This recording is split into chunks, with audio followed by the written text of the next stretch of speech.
The Gauteng Church is evangelizing in a different way. Congregants openly drink and pray with the approval of their bishop. The so-called church says it prides itself as a home for those rejected because of their love of alcohol.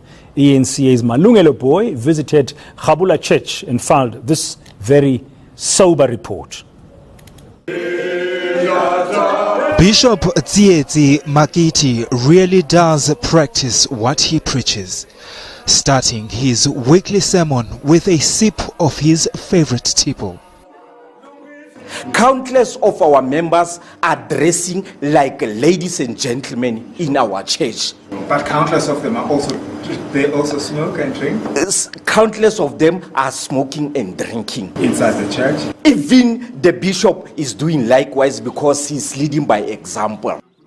This is now probably the most famous drinking spot in Orange Farm outside Johannesburg. A tavern now home to Khabula Church. Like any other church, many say they are worshipping the Holy Spirit, but they are doing it in more ways than one.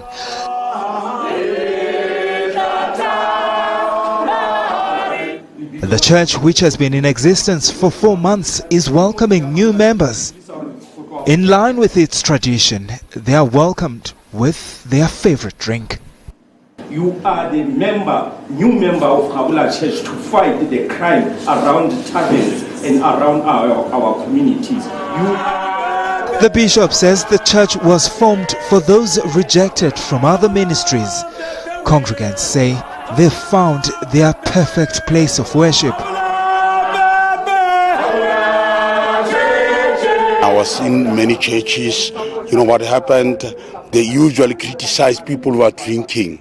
And the people who are drinking, I've seen many pastors, they've never made an effort. You will find only women in the church. Our wives are in the church. But they have never made an effort to get to us. But not everyone is welcome. Alcohol law say under 18.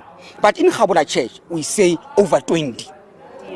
Khabula Church has recently opened a branch in the Free State, and it plans extending its reach to other parts of the country. Yes, in Khabula Church, we believe in our drinks. Malungelo Boy, Orange Farm. Well, that story is what we're asking you about this morning. We want to know from you, what are your thoughts, and would you worship in Khabula Church? I'm sure you have many thoughts on this one this morning. Post them on our Facebook page. Tweet us if you can at Dan Moyane, at Uveka R, or at ENCA. We'll be sharing those with you a little later on this morning.